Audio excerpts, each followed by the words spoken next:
Detik-detik pemberontakan Rakuti. Dalam pagi itu, perang yang terjadi antara pasukan Jalapati dan Jalarananggana makin berkecamuk.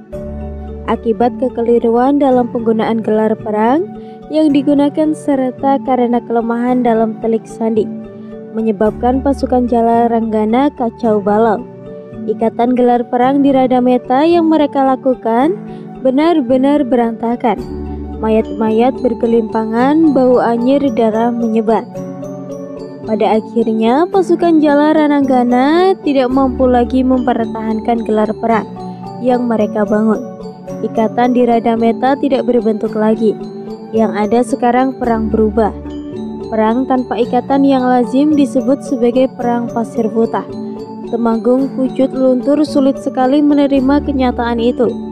Betapa hanya dalam waktu yang amat singkat, pasukannya yang terkenal amat kuat dan berkemampuan menggempar musuh, dengan dahsyatnya bisa berantakan porak-poranda, ibarat cincin-cincin kelebu atau terlanjur basah. Pucut Luntur yang memiliki harga diri yang tinggi merasa lebih baik mati daripada menyerah. Itu sebabnya Pucut Luntur tidak peduli lagi dengan nasib pasukannya yang porak-poranda. Tidak peduli lagi dengan gelar perang gajah mengamuknya yang kocar-kacir kehilangan ikatan dan kendali. Yang ada kini hanya keinginannya untuk memenangkan perang tanding pribadi menghadapi Temanggung Banyaksora. Namun memenangkan perang tanding melawan Temanggung Banyaksora bukanlah pekerjaan yang gampang. Karena Temanggung Banyaksora sebagaimana dirinya juga menguasai olah kanuragaan dengan baik. Pendekar kata, Pucut Luntur harus berjuang keras agar bisa keluar dari kemulut yang tengah membelenggunya. Dalam pagi itu, ketika dua orang Temanggung itu sedang saling mengintip celah kekuatan, Rakuti telah bergabung kembali dengan saudara-saudaranya, para Wihesuka. Rakuti merasa kejut melihat perkembangan keadaan. Sebagai orang prajurit, Rakuti bisa menghitung kehancuran pasukan Jalaranggana. Tinggal menunggu waktu, apalagi mereka telah lepas dari ikatan gelar perang. Sedangkan sebaliknya, pasukan Jalapati tetap berada dalam ikatan utuh dan kuat mencabik-cabik lawannya. Bagaimana?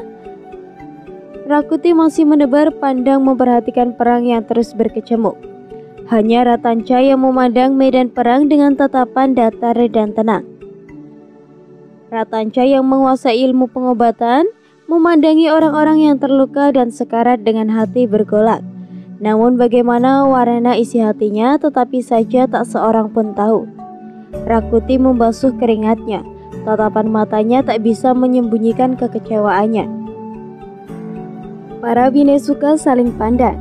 Para Winesuka merasa keadaan yang mereka hadapi makin jauh dari harapan dan makin tidak terkendali. Para Winesuka tahu benar orang dengan tabit macam apakah Temanggung Panciwatang itu. Seandainya Panciwatang berhasil menggilas semuanya dan tampil sebagai orang pertama di Majapahit, orang-orang macam para Winesuka akan bernasib amat buruk.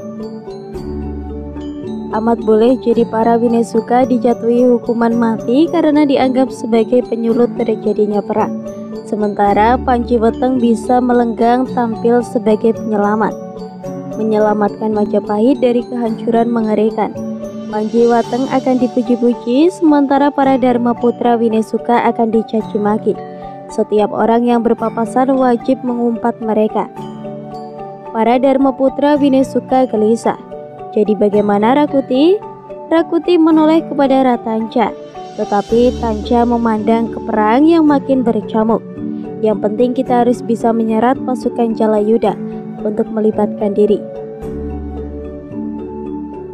Rakuti memandang Ratanca dengan lekat. Sebuah luka dari senjata yang kelumurin warangan yang sangat beracun, baik itu luka kecil atau besar. Aku yakin sudah cukup untuk mengatur Temanggung tidak tahu diri itu melongok gerbang kematiannya. Jika Panciwatang telah binasa, aku yakin akan tampil memimpin perang. Para Winesuka serentak mungut-mungut dan serentak memperhatikan wajah Ratanca. Baik, jawab Ratanca tegas. Akan kulaksanakan perintahmu itu. Aku sediakan senjata racun yang dimaksud. Rakuti memandang Ratanca dengan tatapan sedikit agak aneh. Hanya menyiapkan senjata, Ratanca tersenyum. Lagi-lagi amat sulit menerjemahkan makna di balik senyum itu.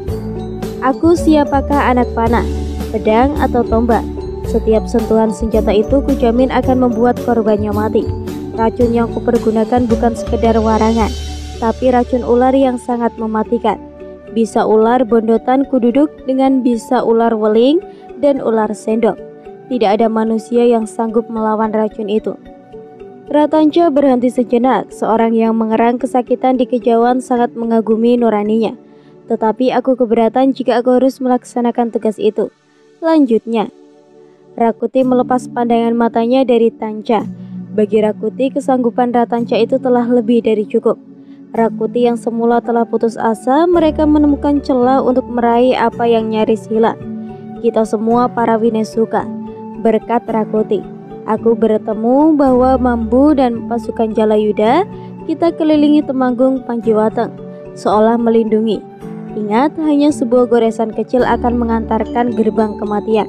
Jika sampai para prajurit Jalayuda menaruh curiga pada rencana kita, Rakuti masih memberikan penjelasan yang disimak dengan sebaik-baiknya oleh para Winesuka yang lain.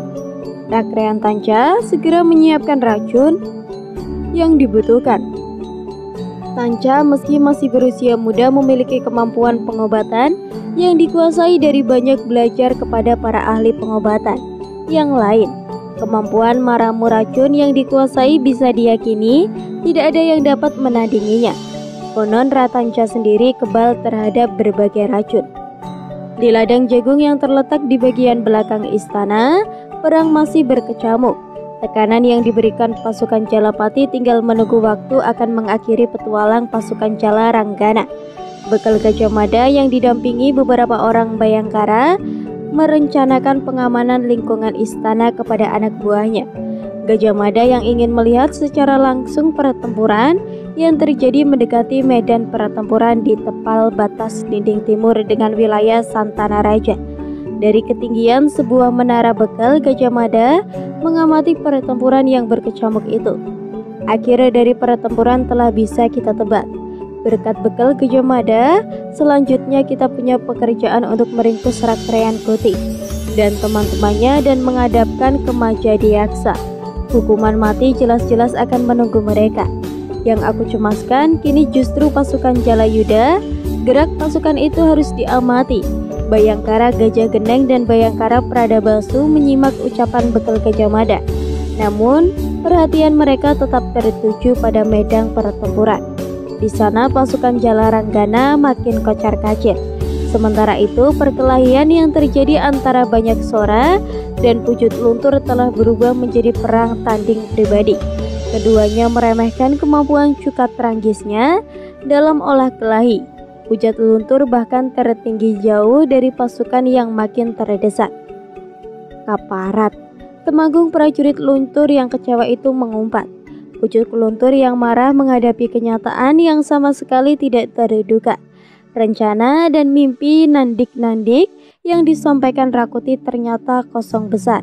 Istana yang tidur pulas dalam serangan dadakan itu ternyata menyambutnya dengan jauh lebih garang. Kini Pujut Luntur bahkan merasa terkucil sendiri. Di Anjung, Anara Gajah Mada memerintahkan perang yang berkecamuk dengan seksama, juga memperhatikan pertarungan antara Banyak Sora dan prajurit Luntur yang berubah bentuk menjadi perkelahian pribadi. Perang tanding itu tidak boleh dibantu atau diganggu oleh siapapun karena berada di wilayah harga diri. Bekal Gajah Mada yang berada di Anjungan Menara mengawis perang yang terjadi terganggu perhatiannya. Oleh kedatangan seorang mata-mata, bekal Gajah Mada segera turun karena melihat isyarat berita yang dibawa anak buahnya itu sangat penting. "Ada apa?" bertanya bekal Gajah Mada. "Gawat Kakang Bekal," jawab Telik. Pasukan Jalayuda dengan kekuatan segelar sapaan, lengkap dengan tembur, umbul-umbul, rontek, serta lambang kesatuannya, telah bergerak akan menyerbu. Gajah Mada benar-benar kaget, terkejut bagai disengat kelabang. Hantaman sebuah alugrah seolah mengenai ulu hatinya. Gajah Mada terhentak membayangkan kesulitan yang akan datang. Persoalan pertama belum selesai. Persoalan berikutnya muncul. Wajah pimpinan Bayangkara itu bahkan pucat pasi bahwa telah diduga Panji Weteng memang menyiapkan maksud tertentu. Tetapi siapa menduga Panji Weteng akan bertindak secepat itu? Untuk sesaat lamanya Gajah Mada kebingungan. Namun bekal Gajah Mada segera menterentangkan diri sendiri untuk tenang dan tidak gugup menghadapi keadaan macam apapun. Gajah Mada memberi isyarat, dua pengawalnya bergegas meloncat turun. Pertama, bekal Gajah Mada beritahu Gagak Bongol dan Lambang Laut mengenai perkembangan tak terduga ini.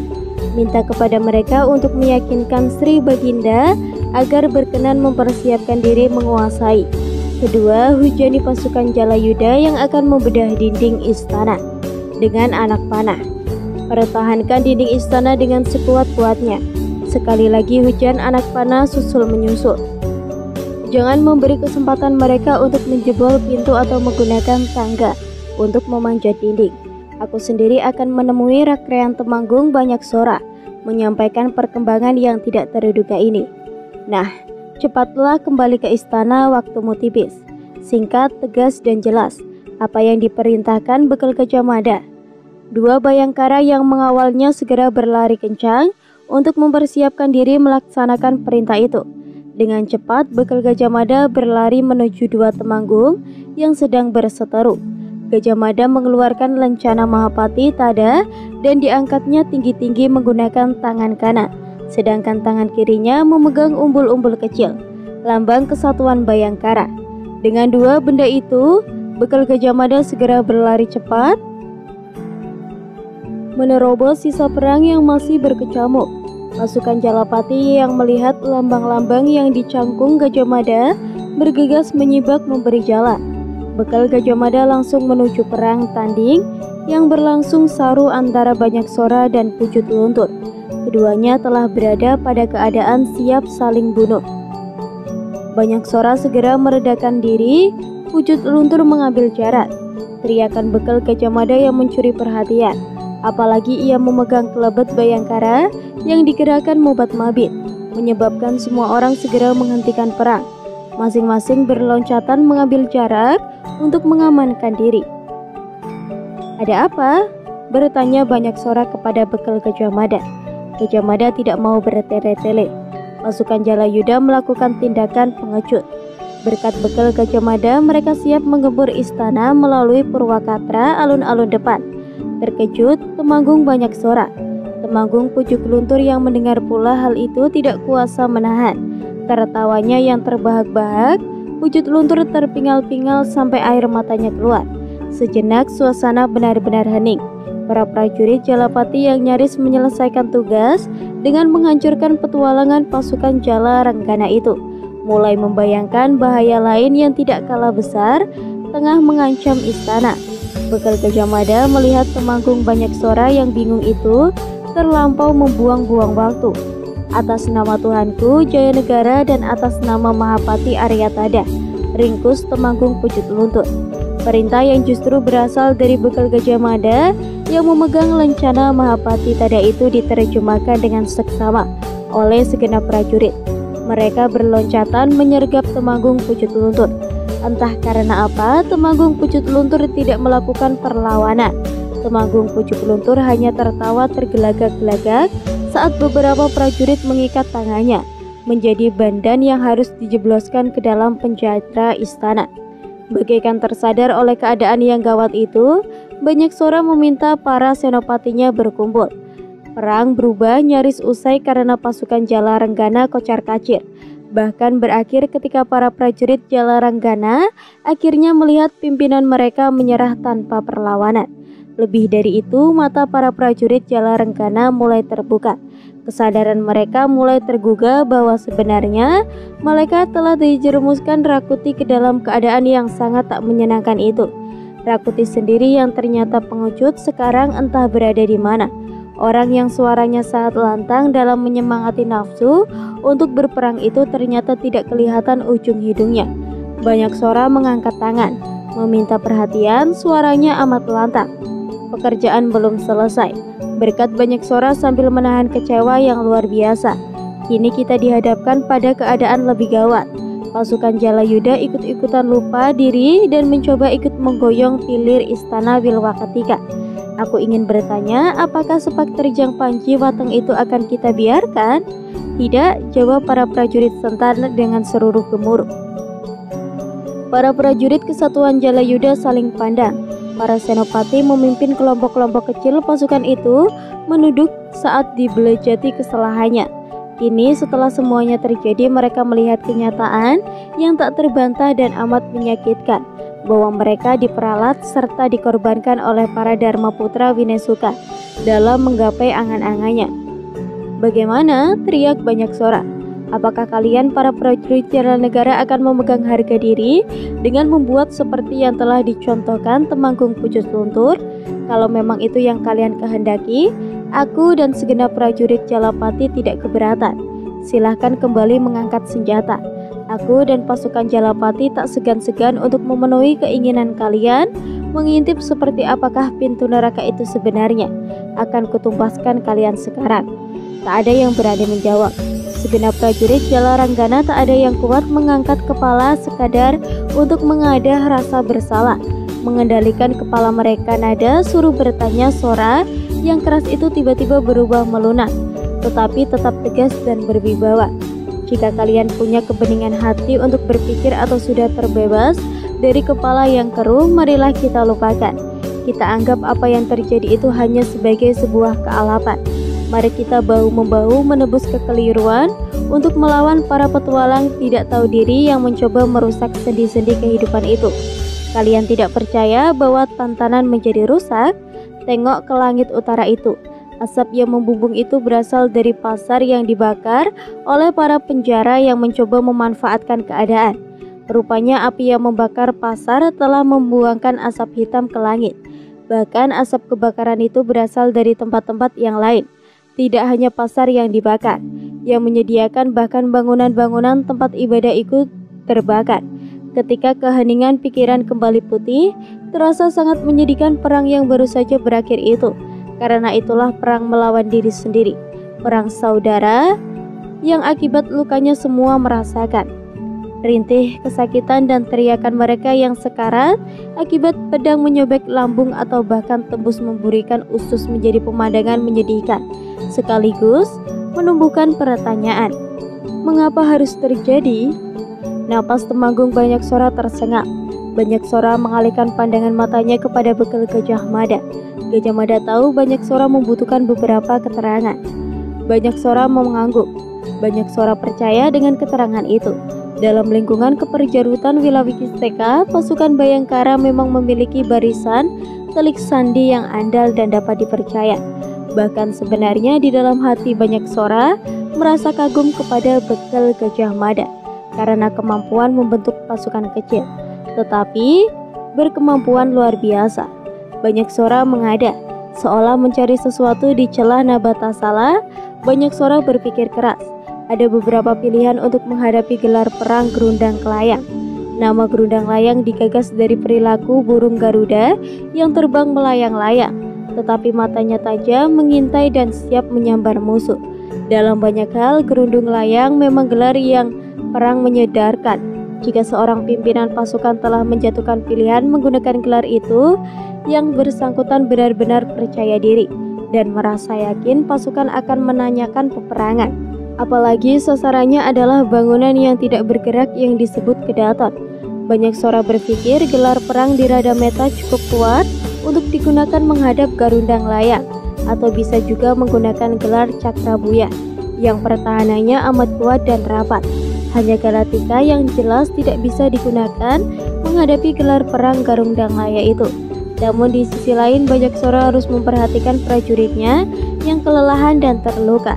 Kekuatan pasukan Jalapati berkurang banyak akibat benturan pertempuran yang telah terjadi.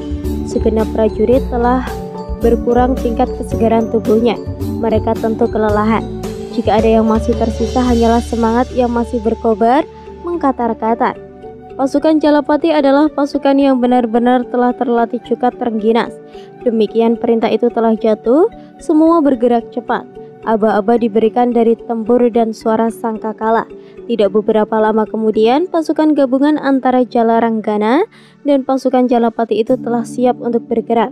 Akan tetapi banyak Sora yang masih menyisakan orang untuk mengurus mereka yang terluka tanpa membedakan lawan atau kawan. Cukup sekian cerita yang dapat saya sampaikan. Semoga bermanfaat untuk kalian semua. Mohon maaf apabila ada kesalahan kata atau ada kata-kata yang kurang tepat. Tetap dukung channel Babat Nusantara dengan cara like, komen, dan subscribe. Dan tetap stay tune untuk menunggu video-video terbaru dari channel Babat Nusantara. Saya pamit, Rahayu, Rahayu, Rahayu.